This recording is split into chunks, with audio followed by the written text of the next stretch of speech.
Selamat pagi, saudara-saudara kekasih di dalam Tuhan. Pada pagi hari ini, dengan kemurahan Tuhan, walaupun ada hal-hal yang seakan-akan menghambat, membatasi ibadah gereja, tetapi Tuhan punya banyak cara supaya kita dapat berkumpul, berhimpun bersama-sama walaupun melalui siaran streaming ini. Puji Tuhan, saudara-saudara, setan tidak dapat menahan akan kegerakan daripada Roh Kudus. Tuhan punya banyak cara yang terlalu banyak. Sekali lagi, untuk dapat kita bersekutu walaupun hanya melalui siaran streaming ini. Pada pagi hari ini, saya ingin membawa kepada kita semua tentang hal berjaga-jaga dan berdoa. Sebab inilah saat-saatnya di mana kita sebagai umat Tuhan lebih meningkatkan lagi akan kesiapan kita, akan menahan kesiapan kita untuk menghadapi hari-hari terakhir ini. Kita melihat bahwa nubuatan demi nubuatan di dalam Alkitab mulai terlaksana. Sebab janji Tuhan adalah sebelum kedatangan Yesus kedua kali, selalu dia didahului dengan tanda-tanda. Nah, saudara-saudara, tanda-tanda yang kita melihat, dan tanda-tanda ini dari zaman ke zaman makin meningkat sampai pada puncaknya kedatangan Yesus kedua kali. Salah satu tanda adalah bagaimana dunia diizinkan oleh Tuhan mengalami hal-hal seperti apa yang sedang kita alami hari ini, yaitu penyakit sampar atau yang kita kenal hari-hari ini dengan virus COVID-19 yang melanda bukan hanya 1-2 negara, tapi sudah lebih dari 150 negara di dunia ini. Dunia sedang kebingungan. Amerika, China, negara-negara raksasa, negara-negara besar, semua pada terjangkit dengan penyakit ini. Dan tidak ada satupun negara yang berani mengatakan mereka sudah mempunyai obat. Inilah salah satu nubuatan yang sudah terlaksana hari-hari ini, di mana Tuhan akan menggoncangkan langit dan bumi. Bahkan segala bangsa-bangsa, dia katakan dalam Hagai pasal 2 ayat yang keempat dan kelima. Dia akan menggoncangkan. Ibrani pasal 7 dia katakan sekali lagi, aku akan goncangkan bumi dan langit. Dan kita mulai rasakan hari-hari ini, banyak bangsa yang mulai tergoncang dengan peristiwa virus ini. Tetapi sebagai anak Tuhan, kembali saya mau ingatkan kita semua, sesuai dengan tema yang akan saya sampaikan kepada saudara-saudara, yaitu marilah kita berjaga-jaga dan tetap berdoa. Saya akan bacakan beberapa ayat kepada kita semua di dalam Matius pasal 26. Saya akan baca mulai ayat 36 sampai ayat 46. Matius 26 ayat 36. Maka sampailah Yesus bersama-sama murid-muridnya ke suatu tempat yang bernama Getsemani. Lalu ia berkata kepada murid-muridnya, "Duduklah di sini, sementara aku pergi ke sana untuk berdoa." Dan ia membawa Petrus dan kedua anak Zebedius sertanya. Maka mulailah ia merasa sedih dan gentar. Lalu katanya kepada mereka, "Hatiku sangat sedih, seperti mau mati rasanya.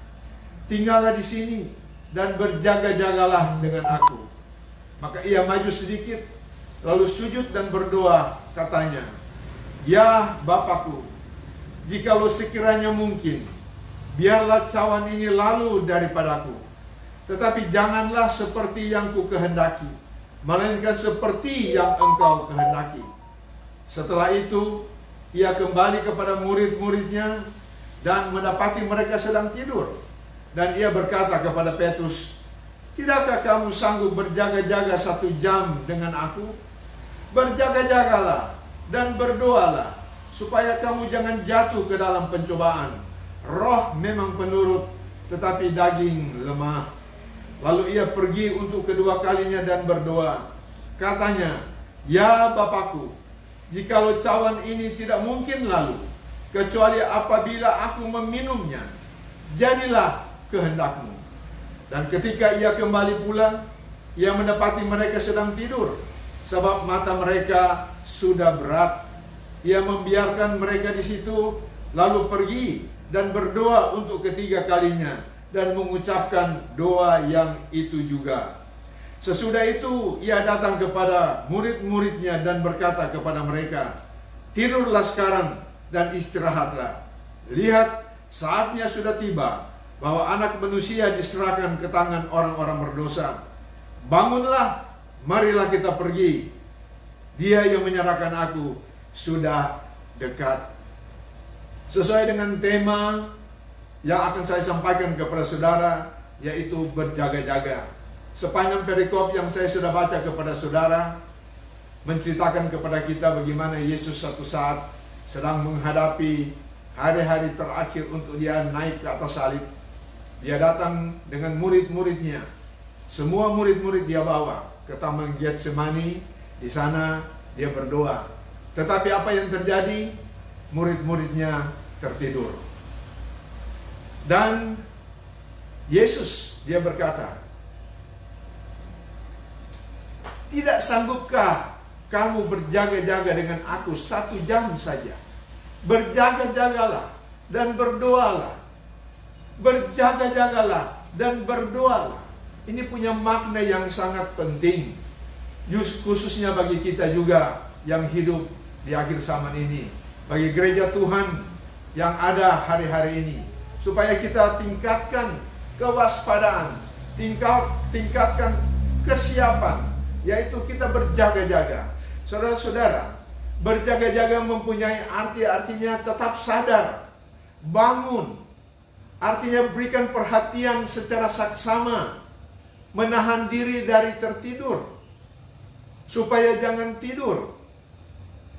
Semua ini adalah dalam pengertian rohani, yaitu religius moral.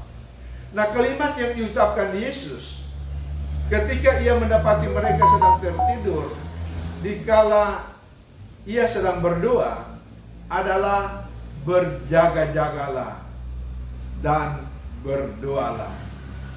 Yesus saat-saat itu sedang menghadapi satu kejadian yang sangat genting, sehingga dengan sangat serius ia datang kepada Bapanya, ia pergi berdoa. Tetapi ketiga muridnya tertidur berkali-kali kalau kita baca di dalam perikop tadi. Nah, saudara-saudara, apa arti makna ini bagi kita yang hidup sebagai gereja di akhir zaman? Ini juga merupakan satu gambaran gereja Tuhan hari-hari ini, di mana gereja sering terlelap, gereja sering tertidur dengan keadaan lahiriah, gereja sering lupa kepada keadaannya yang sebenarnya sebagai gereja itu apa. Gereja sudah hampir hilang arti makna gereja hari-hari ini, karena orang sudah terbuai, gereja sudah terbuai, gereja sudah terlelap dengan keadaan-keadaan dunia hari-hari ini.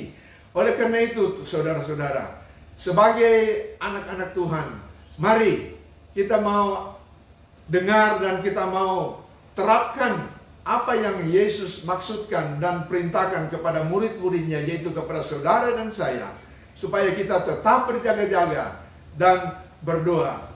Sebab kalau kita tidak berjaga-jaga, kita lalai, kita tidak siap, kita kurang waspada, maka kesempatan Allah akan terlewatkan bila kita tidak berjaga-jaga. Kesempatan yang indah yang akan Allah berikan kepada kita akan terlewatkan. Bahkan keputusan-keputusan yang salah akan diambil bila kita tidak waspada. Saudara-saudara, gereja akan menyimpang daripada misi dan tujuan saat kita tidak berjaga-jaga. Semua akan kacau balau. Rencana Tuhan akan gereja ini di akhir zaman akan kacau balau. Tetapi puji Tuhan, kita diingatkan pagi hari ini kembali supaya kita berjaga-jaga dengan melihat kondisi dunia yang ada. Saudara pikir, apakah ini terjadi karena begitu saja? Apakah suasana sekarang ini yang terjadi di atas permukaan bumi ini adalah kebetulan? Saya mau katakan tidak kebetulan. Tidak ada yang kebetulan. Tidak ada yang kebetulan yang terjadi di dunia ini tanpa seizin Tuhan. Apalagi hal-hal menjelang kedatangan Yesus kedua kali. Akan terjadi kesulitan demi kesulitan. Saat ini orang sudah bingung. Saat ini orang sudah dikuasai oleh kekhawatiran dan ketakutan.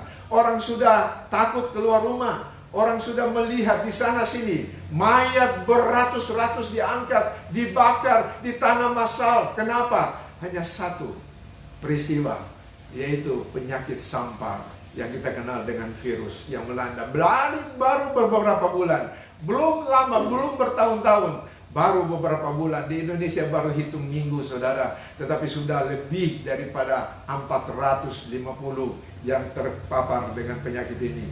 Oleh karena itu saudara-saudara, mari sekali lagi saya mengajak dari mimbar ini, sebagai anak Tuhan, jemaat Tuhan, orang-orang yang percaya, orang-orang yang mengikuti siaran streaming ini, mari tingkatkan kewaspadaan rohani saudara dengan selalu berjaga-jaga dan berdoa. Pada hari-hari terakhir Yesus di bumi, ada sesuatu yang terjadi di Taman Getsemani yang perlu kita perhatikan sesuai dengan apa yang sudah kita baca. Dalam Matius pasal 26 ayat 36, kita membaca bahwa Yesus pergi bersama murid-muridnya ke suatu tempat yang bernama Getsemani. Dia membawa murid-muridnya. Dia membawa semua 11 orang murid yang ada hari itu. Bersama-sama dengan dia datang ke Getsemani untuk berdoa. Kemudian dia mengatakan kepada 11 muridnya itu, tunggu di satu tempat, duduklah di sini. Duduklah di sini sementara aku pergi ke.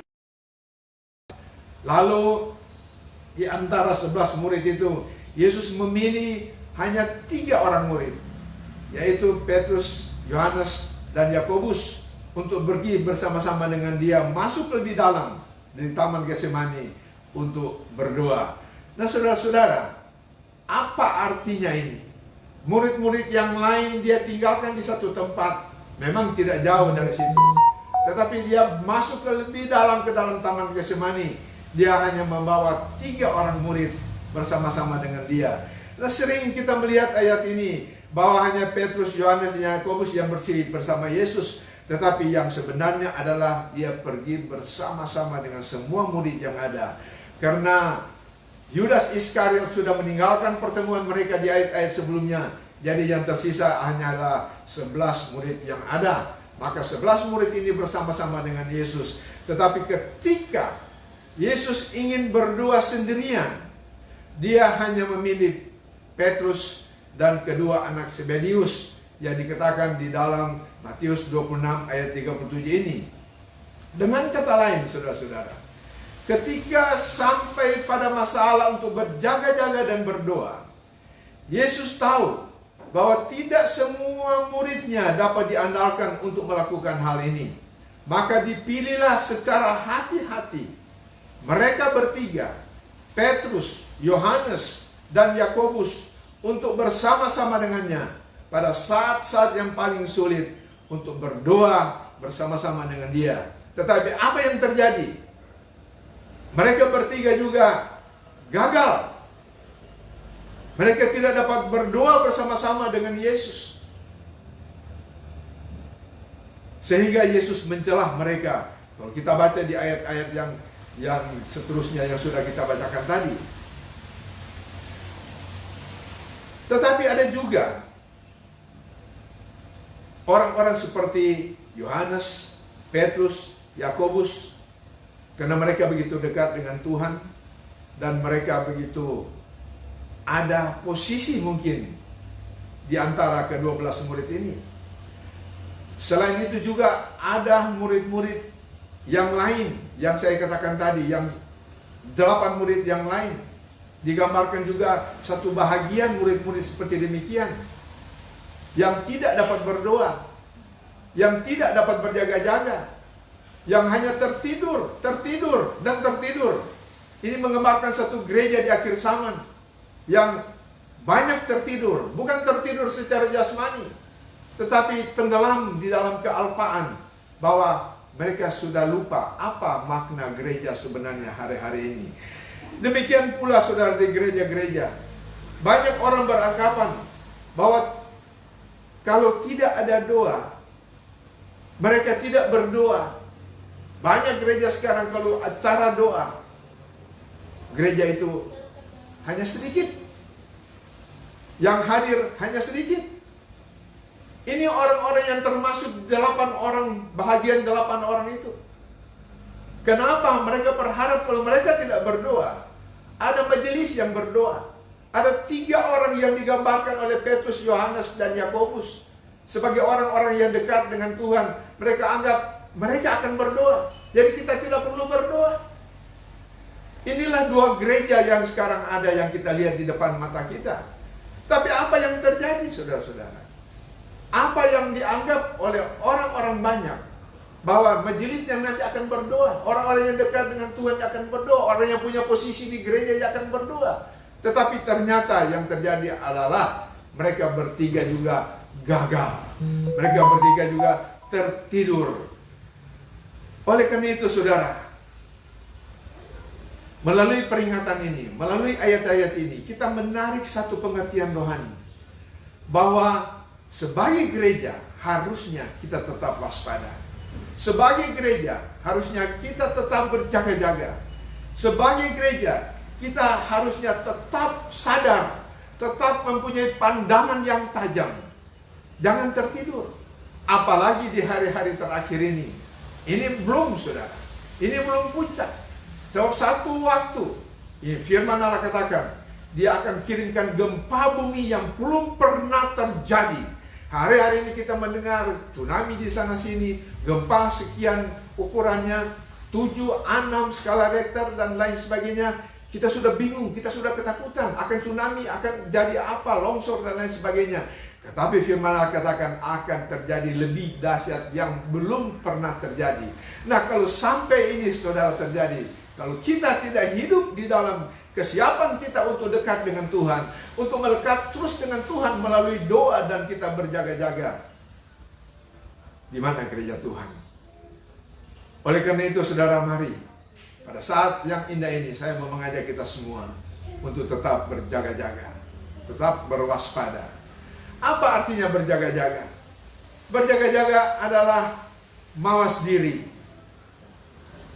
Artinya mengerti tanda-tanda, mengerti sinyal, mengerti tanda apa, ada sinyal apa, sinyal dari Allah sendiri, tanda-tanda dari Tuhan melalui alam, melalui peristiwa-peristiwa yang terjadi hari-hari ini. Sebab di dalam 1 Tesalonika 5, 1 Tesalonika 5 ayat 5 dan 6, dia berkata demikian. Karena kamu semua adalah anak-anak terang dan anak-anak siang. Artinya firman Allah kata, sebab itu baiklah jangan kita tidur seperti orang-orang lain, tetapi berjaga-jaga dan sadar. Sadar akan tanda-tanda yang sedang terjadi. Sadar akan sinyal-sinyal daripada Allah yang sudah Dia berikan kepada kita. Saudara lihat apa yang terjadi dengan ekonomi dunia hari ini. Tadi malam berita saya dengar, Amerika begitu dia terjadi, dia menutup, dia lockdown, maka beberapa hari ini ekonominya turun 30%. Bayangkan 30% ekonomi Amerika turun. Ekonomi dunia akan jadi bagaimana? Ekonomi kita bahkan diprediksi bisa 2,5 sampai 0% akan terjadi satu krisis. Nah di sini saudara, kita melihat ini penggenapan demi penggenapan. Bagaimana ekonomi akan digoncang, dunia akan digoncang, kesehatan akan diguncang. Kemana saudara akan lari? Bukankah saudara harus tetap berjaga-jaga dan berdoa? Hanya satu jalan yang dapat kita tempuh, yaitu melalui kebenaran firman Tuhan. Datang kepada Tuhan, berjaga-jaga dan berdoa. Dan dia katakan di sana, supaya kita kuat menanggung semuanya ini. Tanpa kita melakukan itu semua, kita akan mengalami hal-hal yang sangat menyakitkan. Nah saudara-saudara, berjaga-jaga juga artinya waspada. Di dalam 1 Petrus pasal yang ke-5 ayat yang ke-8, 1 Petrus pasal yang ke-5 ayat yang ke-8, di sana dia berkata demikian. 1 Petrus 5 ayat yang ke-8, sadarlah dan berjaga-jagalah. Waspadalah dan berjaga-jagalah. Kenapa? Sebab Roh Kudus melalui Petrus dia mengatakan, sebab lawanmu si iblis berjalan keliling sama seperti singa yang mengaum-ngaum dan mencari orang yang dapat ditelannya. Kalau gereja tidak berjaga-jaga, kalau gereja tertidur, terbuai, terlelap dengan keadaan-keadaan dunia, nikmat-nikmat dunia, tidak lagi ada di dalam kebenaran, hati-hati. Lawan musuh iblis siap menelan engkau. Lawan musuh iblis hari-hari ini ada di sekitar kita. Ada di samping saudara mungkin sekarang ini. Oleh karena itu kita harus selalu bersiaga, selalu waspada. Nah saudara-saudara, jadi yang menjadi keinginan Tuhan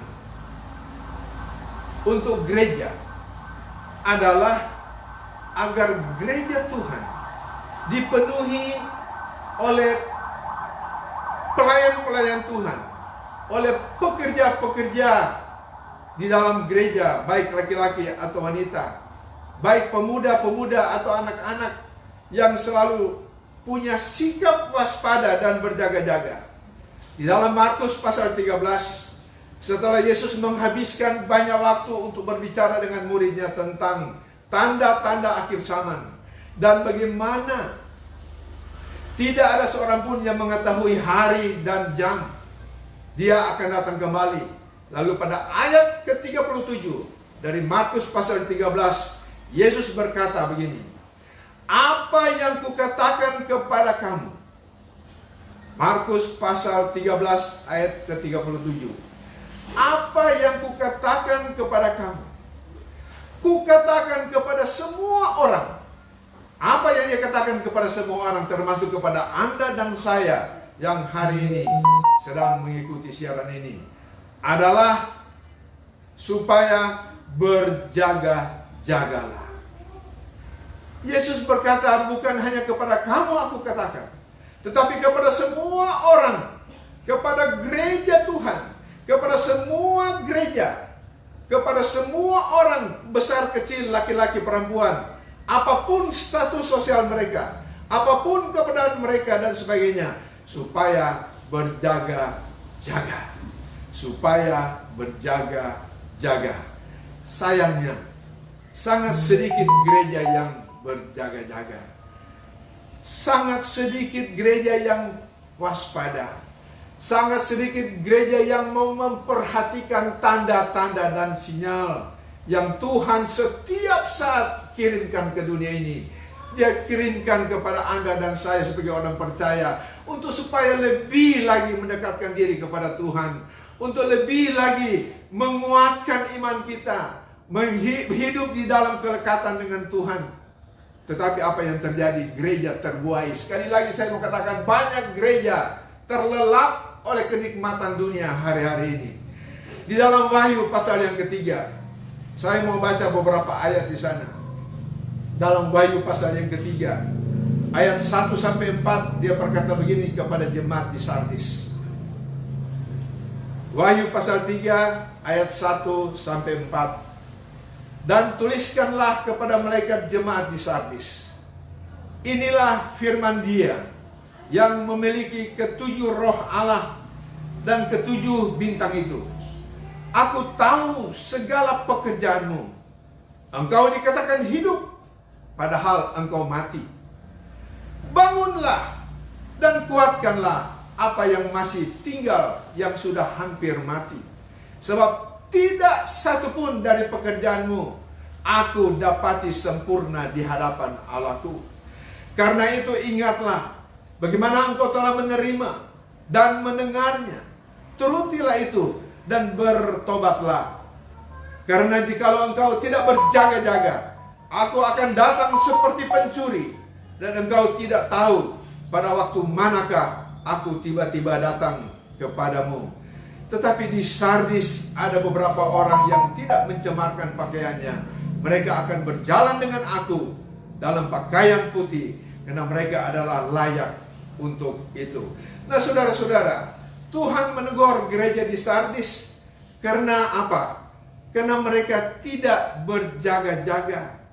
Karena mereka tidak bangun secara rohani. Yesus mengatakan dalam ayat yang pertama, engkau dikatakan hidup, engkau kelihatan seperti hidup, engkau kelihatan begitu luar biasa, engkau punya kegerakan kegiatan yang luar biasa, engkau seperti hidup, tapi yang kau tidak tahu engkau mati, kata Yesus di dalam Wahyu pasal 3 ini. Gereja di Sardis, saudara-saudara, adalah gereja yang luar biasa, adalah gereja yang populer. Mereka telah mengembangkan reputasi mereka sendiri, telah membangun gereja mereka begitu dahsyat, begitu luar biasa, dengan kegiatan yang sangat dahsyat, sehingga Tuhan katakan kamu kelihatan seperti hidup, karena banyak kegerakan, banyak kegiatan. Tetapi yang terjadi di sana adalah apa, saudara? Mereka telah mengembangkan reputasi mereka sendiri, dan orang-orang tahu tentang gereja ini. Banyak orang telah mendengar tentang gereja tersebut. Tetapi di permukaan, ini adalah gereja yang ingin dimiliki siapa saja, bukan? Anda ingin memiliki gereja kita seperti demikian, gereja yang populer, gereja yang lengkap, gereja yang luar biasa. Apa yang orang lihat di permukaan ada gereja yang hidup dengan begitu banyak kegiatan yang menarik, tetapi di mata Tuhan tidak melihat yang demikian. Dia melihat keberadaan gereja. Dia melihat apa yang sedang terjadi di gereja. Dia mengetahui keadaan apa yang sedang terjadi di gereja. Bahwa sebenarnya gereja itu adalah gereja yang mati. Gereja yang mati di dalam arti rohani. Gereja yang hanya ada di dalam lingkungan kesenangan dunia semata-mata. Haleluya. Tetapi saudara, gereja di Sardis ini tertidur. Itu yang dia katakan, engkau dikatakan hidup, tetapi sebenarnya mati. Sebenarnya yang dimaksudkan adalah gereja ini adalah gereja yang sedang tidur. Gereja ini tidak bangun. Gereja ini tidak waspada. Ini adalah satu gereja yang tidak berjaga-jaga. Ayat yang keempat yang mengatakan hal demikian. Nah, saudara-saudara, membuat kita mengerti alasan sebenarnya mengapa gereja itu tertidur secara rohani. Di dalam ayat yang keempat dikatakan demikian. Mereka telah mengotori pakaian mereka. Tetapi di Sardis ada beberapa orang yang tidak mencemarkan pakaian. Berarti hanya beberapa orang yang tidak berjalan dengan pakaian yang najis. Artinya di dalam perbuatan-perbuatan dosa. Tapi sebagian besar gereja Sardis ini adalah gereja yang pakaian mereka tercemar. Mereka hidup di dalam dosa. Mereka membiarkan dosa bertumbuh dengan subur dalam kehidupan mereka. Hal utama yang menempatkan gereja dan orang Kristen dalam keadaan tertidur dan yang melamakan tekad mereka untuk berjaga-jaga dan membuat tak mungkin menjadi sadar, waspada, hanya satu: dosa. Dosa. Dosa. Itulah yang membuat gereja itu tertidur, membuat gereja itu tidak waspada dan tidak berjaga-jaga. Tetapi puji Tuhan, firman Allah katakan di dalam Wahyu pasal 3 ini, di Sardis ada beberapa orang yang masih tersisa, yang tidak berjalan dengan pakaian-pakaian kotor, tapi mereka masih berjalan sesuai dengan kebenaran-kebenaran firman Allah. Mereka tidak kompromi. Mereka tidak kompromi dengan kejahatan. Mereka tidak kompromi dengan dosa. Tetapi mereka tetap mempertahankan kesuciannya, yaitu melalui apa yang digambarkan. Pakaian mereka itu tidak dicemarkan. Nah, menjadi doa kita bersama. Tidak peduli hari ini sudah sampai sejauh manakah kompromi gereja dengan Tuhan, dengan dosa di dunia kita saat ini. Tetapi biarlah menjadi doa kita, biar kita semua adalah menjadi gereja, atau seperti di sana dikatakan adalah menjadi orang-orang yang masih tertinggal, orang-orang yang masih sisa, bagian-bagian yang masih ada sampai hari ini. Walaupun itu hanya sedikit, tetapi kita mau berjuang terus mempertahankan supaya kita berjalan dengan baju atau dengan pakaian kita yang tidak cemar, tetapi kita selalu berjalan sesuai dengan kebenaran. Dan oleh karena itu, saudara-saudara, mari melalui mimbar ini saya ajak kita semua untuk kita tetap berjaga-jaga, tetap berdoa. Apa yang kita alami hari-hari ini baru sebagian dari nubuatan-nubuatan yang akan terjadi. Kalau kita melihat lebih dahsyat, makanya saya katakan kita adalah generasi yang paling luar biasa di zaman ini. Zaman kita hidup sekarang ini, kita bisa menyaksikan bagaimana penggenapan firman Tuhan melalui penyakit sampar yang dahsyat, yang sudah menyerang ratusan negara di bumi ini. Dia tidak pilih status sosialmu, dia tidak pilih gendermu, dia tidak pilih kekayaanmu atau apapun. Tetapi dia menghajar siapa saja. Dia menghajar orang-orang biasa. Dia menghajar perdana menteri. Dia menghajar presiden-presiden. Dia menghajar sampai dokter dan perawat-perawat terpapar dengan penyakit ini. Apakah saudara belum sadar dengan pukulan Tuhan ini? Apakah saudara tidak mau mendengar lagi pekerjaan Tuhan untuk berjaga-jaga? Apa masih mau menikmati nubuatan penggenapan, nubuatan lagi yang lebih dahsyat? Tidak ada satu doa hari-hari ini yang dapat katakan, Tuhan berhentikan ini virus. Tidak.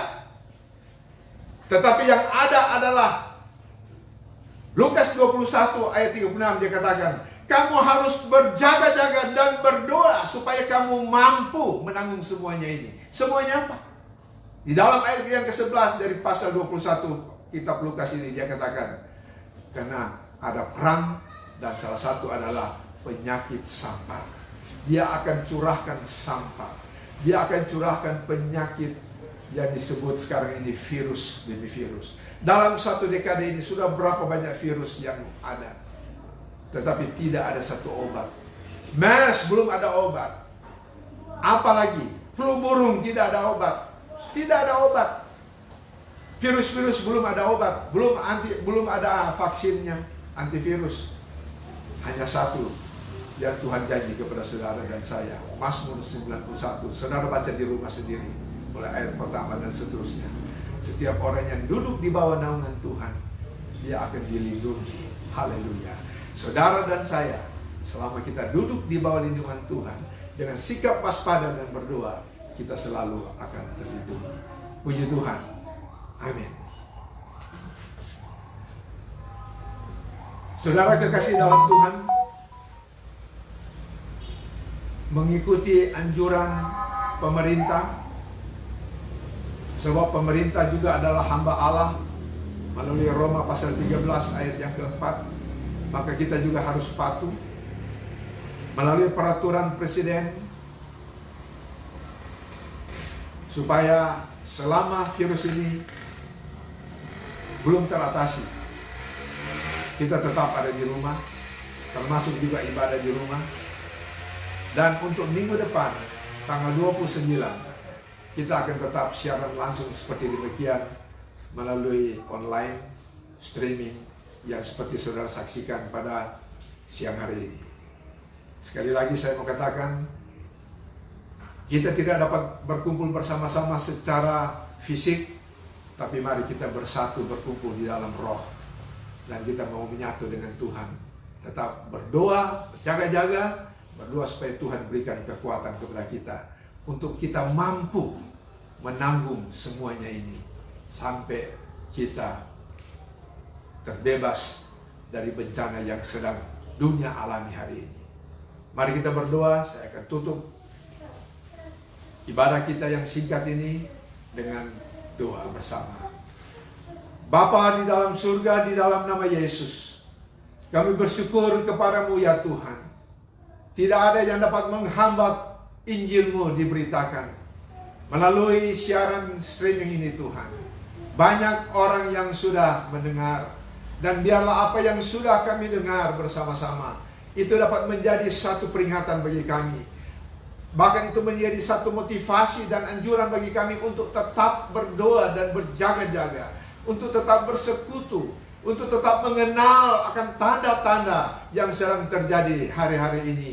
Oleh karena itu Tuhan, terima kasih kepadamu akan kesempatan yang indah yang Engkau berikan kepada kami saat ini Tuhan. Walaupun hanya melalui udara, tetapi kami seakan-akan ada bersama-sama. Dan kami percaya dalam roh, kami bersama-sama, kami bersatu dengan Engkau. Dan kami menikmati satu kekuatan firman Tuhan yang memberikan kepada kami satu kesempatan, satu kekuatan untuk menghadapi semuanya ini. Terima kasih Bapa.